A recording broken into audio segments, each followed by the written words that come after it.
Hi guys, and welcome back. I'm Max Klinkby, and today we'll be looking into the C-Class C200 AMG line.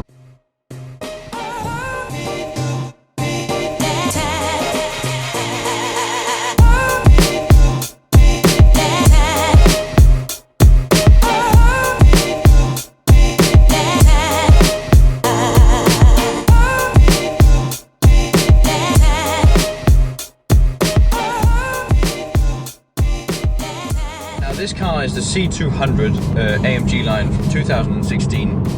It is basically the baby C-Class, but this has the AMG pack, both exterior and interior. So that gives us a fantastic interior to spend our time in. And honestly, I think it's amazing what Mercedes have done to make this interior so interesting. I think it actually feels a lot like it feels a lot like a small S-Class in here. The AMG line makes this car slightly fatter at the back with those small fins in the back end, or these slits in the rear bumper. This car has also had its exhaust blacked out, and on the boot lid of the car there's a carbon fibre rear spoiler. And I think that carbon fibre spoiler actually makes the back of the car look a lot more balanced in the way that the rear of the car is more equal to the bottom of the rear of the car. So I think that makes it look really, really good, and it's a great addition to this car, and it wasn't a super expensive mod to have fitted. So I think that would definitely, for other C-Class owners out there, I think that would definitely be something worth considering. Now at the moment this car is on its 18-inch winter tyres, but for summer it has 19-inch black AMG wheels, which makes it look really, really menacing. I think personally that the wheels that are on the car right now are a little bit too skinny to the car, and actually are a bit too far into the wheel arches as well.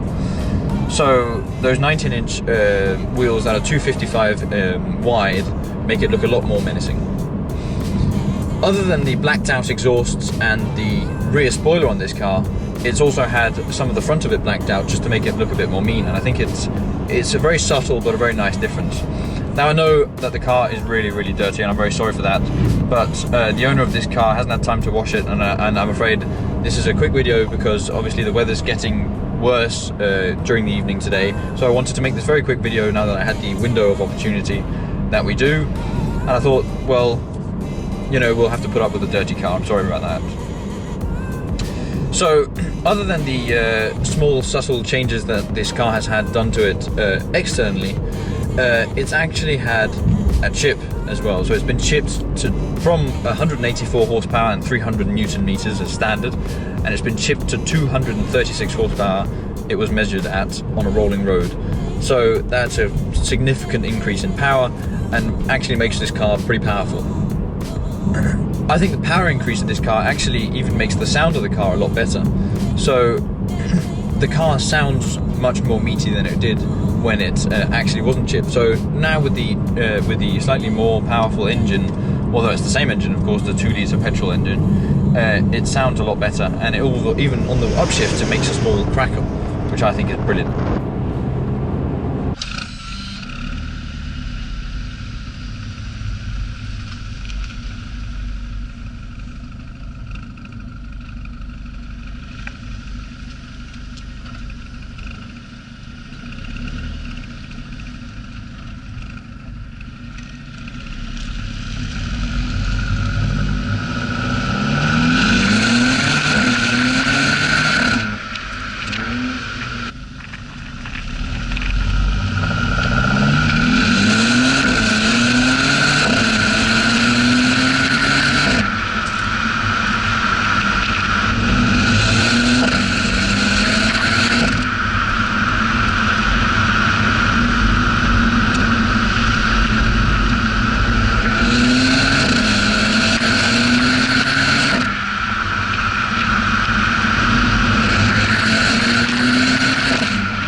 Now that we've spoken a little bit about the exterior of the car, the interior is amazing. In my opinion, it's the best interior in the class.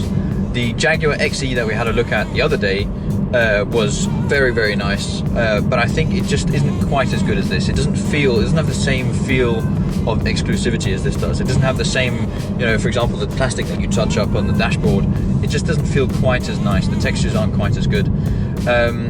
So I think Mercedes have got a bit of a home run there. Also, the design of the interiors, especially this mid console, is amazing. It just looks fantastic. As I said, it looks a lot like the S-Class, which of course is a fantastic car to be in. I haven't personally been in the new one, but I've seen many videos of what the interior looks like, and it looks absolutely incredible. One thing I do think is a little bit of a shame is that the navigation system that Mercedes have chosen to use, it works very, very well, but they've stuck it on there as if it's sort of an afterthought that, oh, we need a navigation system in the car as well. So they've basically just put an iPad on there. I think some of the competitors, like Audi for example, they have navigation systems that are able to fold away, and I think that gives a nice clean look on the interior, and I think that would have been a nice touch for Mercedes to consider in their future C-Class. But obviously this is a beautiful car and a beautiful interior to spend time in, and I think Mercedes have done a fantastic job. So how is this car to drive? Well, it's obviously the small C-Class of the Mercedes series. It's the C200, and with the chip it's actually got just about as much power as the C300, so I think it makes it a lot more sporty with the chip. And I think that's a very good thing. The dynamics of the car, I think, are very, very good. I think the initial turn-in, the feel of the steering is very, very good. Although this C-Class has Mercedes' new electronic steering assistant, Mercedes have done a very good job to make sure that the wheels still feel connected to the steering wheel. The initial turn-in is very accurate, but sometimes it does feel a little bit vague in some longer corners, but it's a very, very nice car to drive. It does, though, lack a little bit of accuracy compared to the Jaguar. The Jaguar's underpinnings are absolutely fantastic, and it's a brilliant car to drive. Now, obviously, the Jaguar that I looked at was the XE R Sport 2-litre diesel, and the diesel engine, I must be honest, in idle especially, did sound a little bit like a tractor, whereas this 2-litre petrol engine is much, much nicer to drive and much nicer to listen to.